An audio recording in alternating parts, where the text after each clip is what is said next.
یہ حالات آئے کائے کو؟ آئے کیوں؟ حضرت مجدد الف ثانی رحمت اللہ علیہ نے صاف لکھا ہے کہ زمین پہ زلزلہ آیا کہ نہیں آیا؟ کل مہاراشٹر میں زلزلہ آیا، ناسک میں، کچھ دن پہلے ہمارے گجرات میں یہاں اڈاجن پہ بھی زلزلہ آیا۔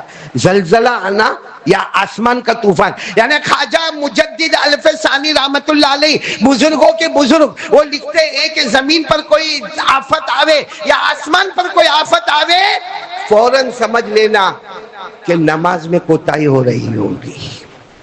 ہم سے، ہم سی بیوی سے، ہمارے بچوں سے نماز میں کوتاہی ہو رہی ہوگی۔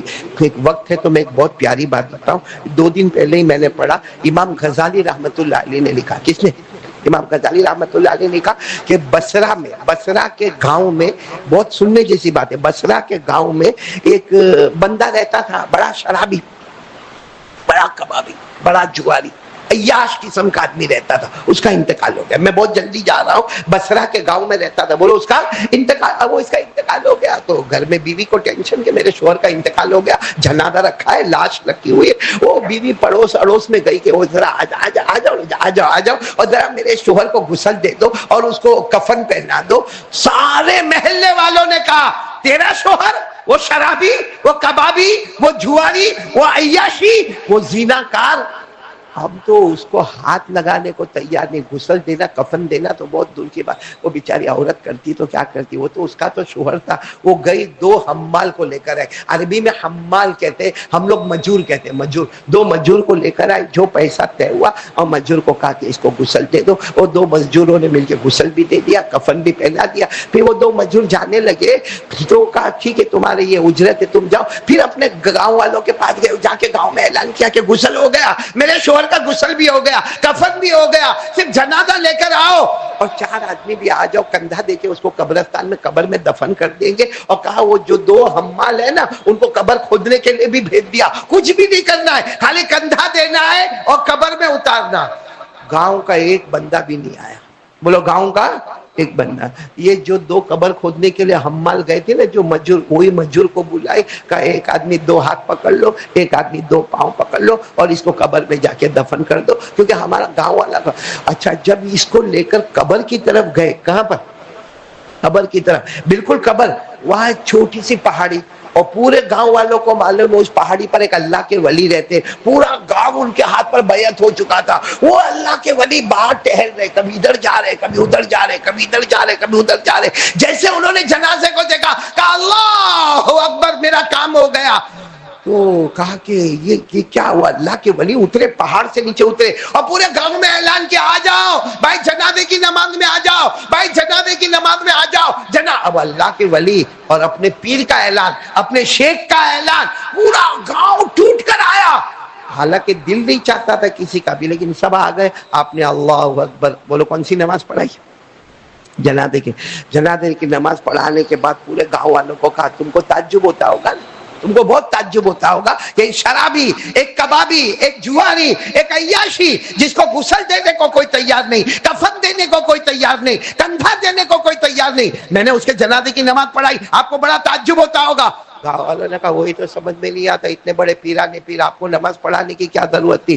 کہا کل رات کو میں نے خواب دیکھا، خواب میں کسی اللہ کے ولی نے یا میرے نبی نے، یا تو اللہ کے ولی تھے یا میرے نبی نے کہا کل ایک جنازہ آئے گا، جنازے کو لے کر ایک عورت آئے گی، 2 حمال آئیں گے، 2 مجور آئیں گے، ایک عورت آئے گی، اس کے جنازے کی نماز پڑھا لینا، جو پڑھے گا پڑھائے گا اللہ سب کی مغفرت کر لے، اللہ سب کی۔ تو میں تو اپنی مغفرت کے واسطے اور تمہاری مغفرت کے واسطے آیا۔ سب گاؤں والے بہت خوش ہو گئے کہ چلو اللہ نے مغفرت کر دی، ہماری بھی کر دی، ہمارے پیر صاحب کی بھی مغفرت ہو گئی، سب چلے گئے، سب چلے گئے۔ تو وہ جو پیر صاحب تھے نا، بڑے بوڑھے میاں، انہوں نے عورت کو بلایا، کہا تیرا شوہر شرابی، کبابی، جواری، کیا تھا اس میں کوئی خوبی تھی کہ مجھے مجبور کیا گیا کہ میں اپنی کوٹھی کو چھوڑوں، خانقاہ کو چھوڑوں اور آ کے جنازے کی نماز پڑھاؤں، کیا خوبی تھی؟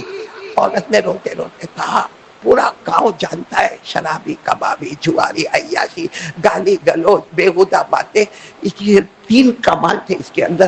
پہلا کمال یہ تھا رات کو بہت پیتا تھا، بولو رات کو میرا شوہر بہت پیتا تھا، کبھی کبھی مجھے مارتا بھی بہت تھا اور بےہودہ باتیں خراب خراب گالیاں دیتا، لیکن فجر سے پہلے جب اس کا نشہ ختم ہوتا تھا وہ کیا کرتا تھا، مجھ سے معافی مانگتا تھا، غسل کرتا تھا اور فجر کی نماز بعد جماعت پہلی صف میں ادا کرتا تھا۔ فجر کی نماز بولو بعد جماعت، ہاں کہتے جیسے نماز ہو جاتی نا پھر اس کے دماغ پہ سوار ہوتا، پھر شراب کھانے کی طرف چلا جاتا، مگر فجر کی نماز کو کبھی اپنے ہاتھ سے جانے۔ اور دوسرا کہا میرے گھر میں آؤ، میرے گھر میں میرے بچے ہیں، لیکن میرے شوہر نے ہمیشہ ایک یتیم بچہ اپنے گھر میں رکھا ہے، میرے شوہر نے، میرے بچے ہیں اس کے ساتھ ایک یتیم بچہ، جب وہ بالغ ہو جاتا ہے پھر دوسرا یتیم بچہ لے کر آتے، پھر تیسرا، اور وہ کہتا ہے میں اپنے بچوں سے محبت کروں گا اس سے زیادہ میں یتیم سے محبت کروں گا۔ اور تیسری بات کہنے کے لیے عورت بہت روئی، کہا میں نہیں کہوں گی۔ تیسری خوبی میرے شوہر کی دی تو اللہ کے ولی نے کہا جب دو باتیں بتا دی، تیسری بات کہا جب وہ نشے میں بہت چور ہوتا تھا نا، اور جب نشہ ختم ہوتا تھا نا تو آسمان کی طرف دیکھ کر کہتا تھا اللہ میں شیطان ہوں۔ کیا کہتا تھا اللہ؟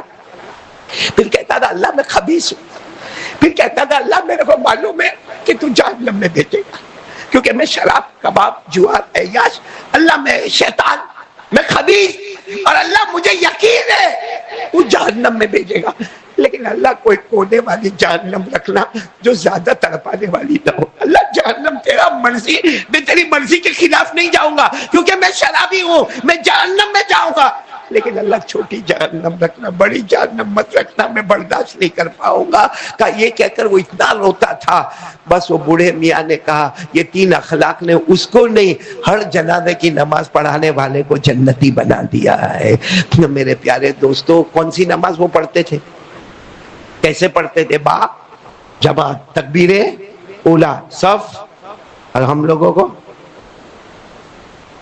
یہاں بیٹھے اتنا بارش کا طوفان آیا، اتنا عذاب آیا، اللہ کا یہ عذاب ہے، یہ اللہ کی طرف سے امتحان ہے، یہ اللہ کی طرف سے آزمائش ہے، اور یہاں بیٹھے نالائق، ہاں جس کو یوں کہو کہ سب سے بڑے دھوکے باز یہاں بیٹھے جنہوں نے آج فجر کی نماز نہیں پڑھی ہوگی۔ میرے دوستو ایک بات بتا کر بات ختم کروں۔ ایک مرتبہ ہمارے نبی عصر کا وقت ہوا، کون سی نماز؟ بس آخری بات، کون سی نماز کا وقت ہوا؟ عصر کا وقت ہوا۔ ہمارے نبی صلی اللہ علیہ وسلم نے صحابہ کو کہا توضؤ، چلو سب لوگ وضو کرو، وضو کرو، وضو کرو۔ کوئی سفر میں تھے، اللہ کے رسول نے فرمایا چلو وضو کرو، بھائی عصر کا وقت ہو گیا، میں نماز پڑھاؤں گا، تم سب میرے پیچھے نماز پڑھو گے۔ اب صحابہ وضو کرنے لگے، اس میں دو صحابی نئے نئے مسلمان، بولو نئے نئے مسلمان، اب ان کو وضو کرنا آوے نہیں، وہ بادو والے کو دیکھے اس نے ہاتھ دھویا تو ہاتھ دھوئے، کلی کیا تو کلی کیے، چہرے پر پانی تو چہرے پر پانی، اب وہ بازو والے نے پاؤں دھوئے تو انہوں نے پاؤں دھوئے، لیکن یہ جو نئے نئے مسلمان تھے نا، انہوں نے پاؤں جب دھوئے نا تو ان کی ایڑی پر پانی نہیں پہنچا۔ یہ ایڑی دیکھ رہے ہو، میرا ہاتھ دیکھ رہے ہو، اس کو کیا کہتے ہیں؟ یہاں پر پانی، وہ چونکہ نئے نئے مسلمان تھے، بس مطلب تھا کہ پاؤں دھونا، مطلب پاؤں پہ پانی گیا گیا۔ اب یہ کہ ایڑی پر بھی اور یہاں پر پانی جانا کیا ہے؟ فرض ہے۔ ارے بولو نا، ایڑی پر پانی جانا کتنے وضو میں فرائض کتنے؟ یہ تو بولو کتنے؟ 4۔ فَاغْسِلُوا وُجُوهَكُمْ وَأَيْدِيَكُمْ إِلَى الْمَرَافِقِ وَامْسَحُوا بِرُؤُوسِكُمْ وَأَرْجُلَكُمْ إِلَى الْكَعْبَيْنِ۔ اللہ تبارک و تعالیٰ نے وضو کے کتنے فرض بتائے؟ 4، اور قرآن کریم میں 6 پارے میں اللہ نے یہ 4 فرض بتائے۔ تو چلو وہ 2 صحابہ جو تھے نا، ان کی ایڑی پر پانی، حالانکہ مسلمان ہے لیکن ایڑی، ہمارے نبی صلی اللہ علیہ وسلم کی نظر پڑی، کیا فرمایا معلوم؟ چہرے کا رنگ بدل گیا، 3 مرتبہ فرمایا وَيْلٌ لِلْعَقَابِ مِنَ النَّارِ، یہ بخاری کی روایت ہے، وَيْلٌ لِلْعَقَابِ مِنَ النَّارِ، وَيْلٌ لِلْعَقَابِ مِنَ النَّارِ، جن کی ایڑیاں پانی نہیں پہنچا، خشک رہ گئی، وہ ایڑیا جہنم میں جلے گی، وہ ایڑیا جہنم میں۔ یعنی مطلب یہ ہے ایڑیوں کی بات نہیں، جس نے وضو صحیح نہیں کیا وہ جہنم میں جائے گا۔ ساتھ میں بولو، جس نے وضو، ایڑیوں کو رہنے دو، جس نے وضو صحیح نہیں کیا وہ کہاں جائے گا؟ ارے بولو نا، ہمارے نبی نے 3 مرتبہ فرمایا، اور بخاری کی روایت ہے، کہاں جائے گا؟ کیا صحیح نہیں کیا؟ اور نماز نہیں پڑھی تو وضو کیوں کرواتے؟ بھائی وضو کرواتے کیوں ہے؟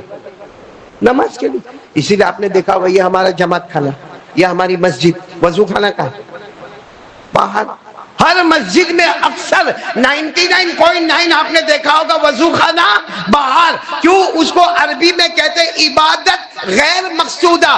وضو مقصود نہیں ہے. مقصود اگر نماز نہ ہوتی قسم اللہ کی وضو بھی نہ ہوتا. معلوم ہے وضو غیر مقصودہ ہے. اصل مقصود تو مسجد میں نماز ہے. جب غیر مقصود کو ادا نہیں کیا تو ہمارے نبی نے 3 مرتبہ جہنمی کہا. تو جو مقصود کو چھوڑے گا وہ کتنا بڑا جہنمی ہوگا. پیران پیر جو شیخ عبد القادر جیلانی ہے نا، عالم ربانی غوث پاک، ہم سب کے پیر کہو، ہم سب کے پیران پیر کہو. غوث پاک جو ہے نا ایسے ہی نہیں بول کر گئے جان بوجھ کے نماز چھوڑے گا. قسم کھا کے کہتا ہوں موت کے وقت تیرے کو کلمہ بھی نصیب نہیں ہوگا. جان بوجھ کے نماز چھوڑے گا لیس لہ فی الاسلام نصیب، اس کو موت کے وقت کلمہ بھی نصیب نہیں ہوگا. دوسری بات جو میں نے آپ کو کہی وہ کیا کرنا؟ توبہ کرنا. بولو توبہ کریں گے انشاءاللہ. بتا وہ شرابی نے توبہ کی کہ نہیں کی؟ انداز الگ تھا، اللہ میں شیطان، اللہ میں خبیث، اللہ میں جہنمی، لیکن جہنم چھوٹی والی دے دینا. مطلب اس وقت وہ کیسا روتا ہوگا جب کہتا ہوگا چھوٹی والی جہنم دے دینا. اللہ کو وہ آنسو کا قطرہ پسند آ گیا. اور تیسری بات، اگر کوئی وضو برابر نہ کرے تو جہنمی. تو نماز فجر کی نہ پڑھے تو 3 کام: توبہ، نماز، لوگوں کی مدد، توبہ اور نماز. تیار ہو بھائی؟ سب لوگ تیار ہو؟ اللہ ہم سب کو عمل کی توفیق عطا فرمائے.